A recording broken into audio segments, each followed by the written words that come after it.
இன்றைக்கி பண்ண போகிற ரெசிபி பன்னீர் மசாலா. இதை நீங்கள் சப்பாத்தி தோசை கூட சைட் டிஷ்ஷாக வச்சுக்கலாம். இதில் 227 கேலரிஸ் இருக்குது.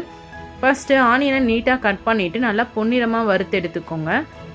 நெக்ஸ்ட்டு ஜாரில் நம்ம வதக்கின வெங்காயம், தேங்காய், கொஞ்சம் முந்திரி, அதுக்கப்புறம் ஃப்ரெஷ்ஷான தயிர், கொஞ்சம் இஞ்சி சேர்த்து நல்லா பேஸ்ட் மாதிரி அரைச்சி எடுத்துக்கோங்க. நெக்ஸ்ட்டு பேனில் ஆயில் ஆட் பண்ணிவிட்டு சோம்பு, பட்டை, லவங்கம், கிராம்பு, ஏலக்காய் எல்லாத்தையும் ஆட் பண்ணிவிட்டு கொஞ்சம் நேரம் வதக்குங்க. இது கூட 2 தக்காளி அரைச்சி ஆட் பண்ணிக்கோங்க. நெக்ஸ்ட்டு மஞ்சத்தூள், மிளகாய்த்தூள், கரம் மசாலா, சிக்கன் மசாலா ஆட் பண்ணிக்கோங்க. இது கொஞ்ச நேரம் வதங்கட்டும். இது கூட நம்ம அரைச்சி வச்சுருந்ததை ஆட் பண்ணிக்கலாம். இது ரொம்ப திக்காக இருந்துச்சுன்னா நீங்கள் கொஞ்சம் வாட்டர் ஆட் பண்ணிக்கோங்க. இது கொஞ்ச நேரம் கொதிக்கட்டும். நம்ம பன்னீரை சின்னதாக கட் பண்ணி எடுத்துக்கலாம். இப்போ கொதிக்கும் போது உப்பை ஆட் பண்ணிவிட்டு கட் பண்ண பன்னீரையும் இதில் ஆட் பண்ணிக்கலாம். இப்போ இந்த மசாலா ஸ்மெல் போகிற வரைக்கும் கொஞ்சம் நேரம் கொதிக்கட்டும். லாஸ்ட்டாக நம்ம கஸ்தூரி மெத்தி ஆட் பண்ணிக்கலாம். அவ்வளோதாங்க, சுவையான பன்னீர் மசாலா ரெடி.